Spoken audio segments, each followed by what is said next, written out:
Hello बच्चों, आज हम अपना चैप्टर कंटिन्यू करते हैं संविधान। इससे पहले वाले चैप्टर में हमने पढ़ा था कि संविधान की प्रस्तावना क्या है, संविधान को बनने में कितना समय लगा, संविधान का प्रारूप क्या था, संविधान की हमें आवश्यकता क्यों थी, इन सब के बारे में हमने डिटेल में पढ़ा था। अब हम पढ़ते हैं आज के टॉपिक में कि मौलिक अधिकार एक्चुअली होते क्या हैं। तो मौलिक अधिकार क्या हैं बच्चों? वे अधिकार जो संविधान में सूचीबद्ध किए गए हैं और इनकी गारंटी सुरक्षा की जो जिम्मेदारी है वो संविधान की होती है।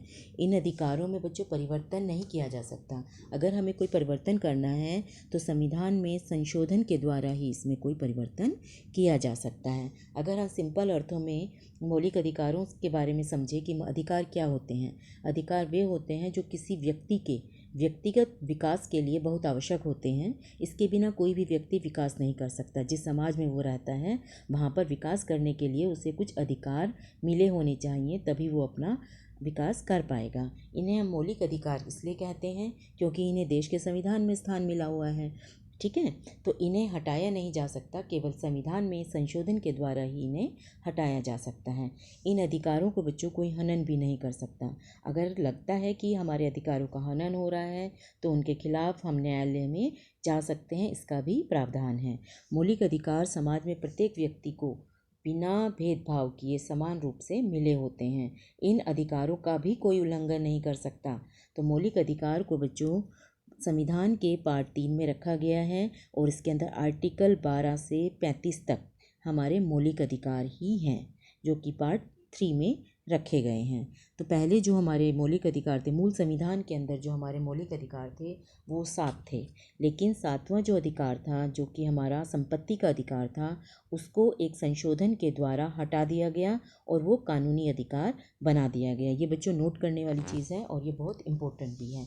जो 7वां अधिकार था, जो कौन से संशोधन के अनुसार हटाया गया? 44वें संशोधन से हटाकर 1978 में ये किया गया था और एक सामान्य कानूनी अधिकार बना दिया गया, जो कि संपत्ति का अधिकार था और उसे बाद में कानूनी अधिकार बना दिया गया था। ये आपने छोटी कक्षाओं में भी पढ़ा होगा कि भूमि सुधार कानून लाया गया था। ये आप 6, 7, 8, 9, 10 में पढ़ते आ रहे हैं कि भूमि सुधार कानून जो था, जो संपत्ति का अधिकार था, पहले वो हमारा मूल अधिकार हुआ करता था, लेकिन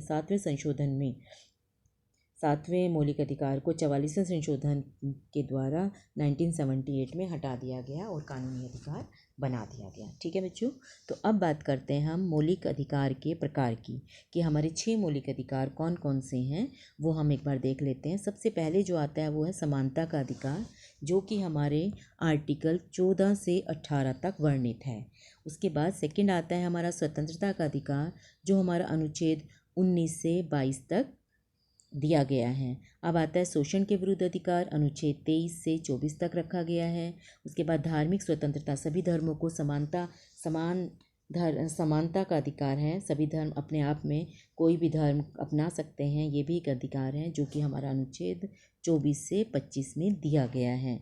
उसके बाद आता है आपका संस्कृति और शिक्षा संबंधी अधिकार, जो कि आपके अनुच्छेद 29 से 30 के बीच में दिए गए हैं। उसके बाद 6 आता है आपका संवैधानिक उपचारों का अधिकार, जो कि अनुच्छेद 32 में वर्णित है।